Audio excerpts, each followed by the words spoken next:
Hello, I'm Deb Knight. Welcome to A Current Affair.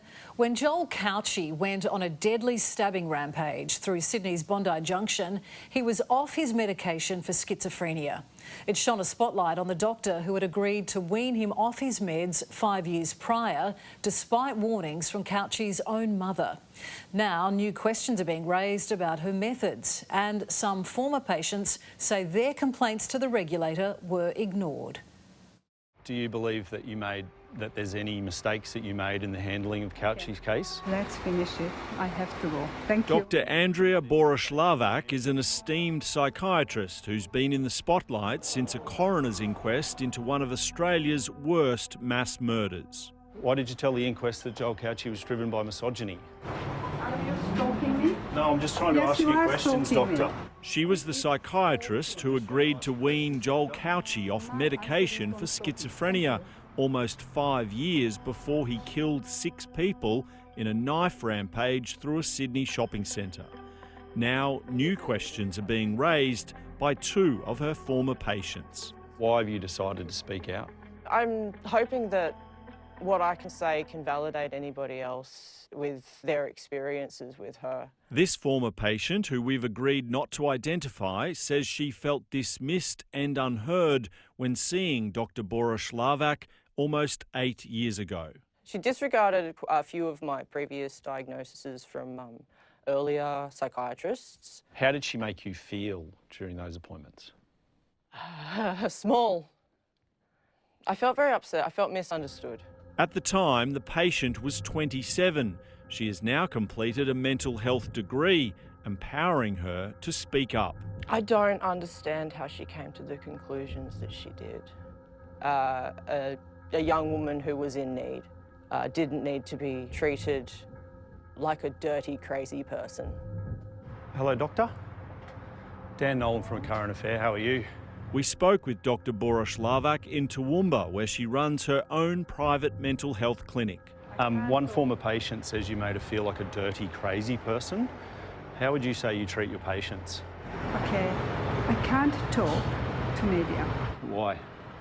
Because I don't want to and I can't. Okay, not wanting to is different to can't, but how would you say that you treat your patients? I can't talk with media because I have bad experience with it. It's been a difficult period for the Hungarian-born practitioner. My name is Dr. Andrea Boroslavak. I'm a private psychiatrist from Toowoomba. She was clinical director at this 27-bed acute psychiatric facility, which went into liquidation last year, owing debts of $11 million. She's not accused of any fault there and believes that any patients with a complaint about her should contact the regulator AHPRA instead of speaking to media. I don't think it's a public concern.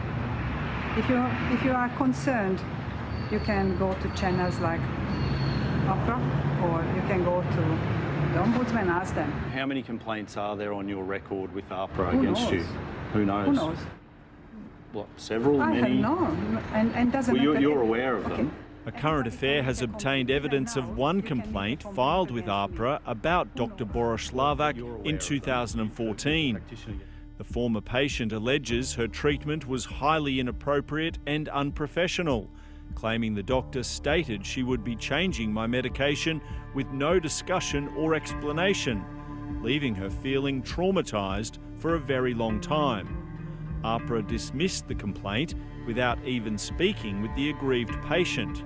I thought it was important that AHPRA was aware of this practitioner's unprofessionalism. I didn't think she was fit to treat patients. Let's finish. I'm not into public inquiry. Is that something you ever do? Change a patient's medication without I don't think I consultation? have to tell you anything because it's not your concern. Well, they complained to AHPRA about it.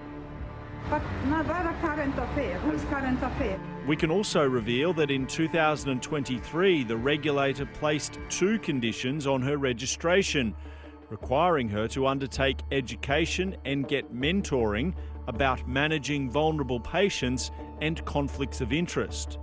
Both conditions were removed from the public register by mid-2024 after she had satisfied those requirements. Have you changed any of your procedures with how you treat people? I don't need to answer you. Well, it's a public health matter, Doctor. No, then go to AHPRA and I am registered. Well, one person went to AHPRA and AHPRA didn't do anything about it, so that's why we're asking you questions. That's the answer, okay? A Current Affair is not suggesting Dr. Boros has mistreated former patients, only that there are allegations from some who feel unheard. The doctor declined to respond to repeated email requests seeking her response. A coronial inquest earlier this year into the Westfield Bondi Junction killing spree placed a spotlight on some of her psychiatric work, with the man responsible, Joel Cauchi, her former patient from Toowoomba. So there's like a US Army knife for 3 or so. Joel Cauchi's mental health journey began here at Toowoomba Hospital, aged 17. He was admitted to a psychiatric ward after damaging doors and expressing concerns about being possessed by demons. He was diagnosed with schizophrenia and placed on medication which stabilised him so effectively he was able to complete a university degree. In 2012, Cauchi was discharged from the public system into Dr. Boros care. At Cauchi's request, she weaned him off all antipsychotic medication by 2019 after changing his diagnosis from chronic schizophrenia to first-time psychosis. At the coronial inquest, a panel of 5 expert psychiatrists all disagreed with her decision to change his diagnosis. Why did you change Joel Cauchi's diagnosis to first episode psychosis? That is against a question. I have answered it to the coroner. The inquest heard Cauchi's mother, Michelle, tried to warn Dr. Boros 7 times of her concerns he was relapsing into psychosis after coming off his medication. The doctor telling the inquest she is a beautiful, beautiful mother, but she is not a psychiatrist. Do you think you should have listened to his mum more? I have answered the questions to the coroner. In a case like this, I think the role of the parents is all the more important because they are the windows to the world of the patient. Dr. Tim Watson-Munro is a criminal psychologist who believes the inquest will deliver key findings on the difficult environment when a mental health patient moves interstate and changes doctors like Cauchi did. The lesson is we need to look at how agencies communicate between states. We need to look at better handover in terms of patients with serious psychiatric conditions.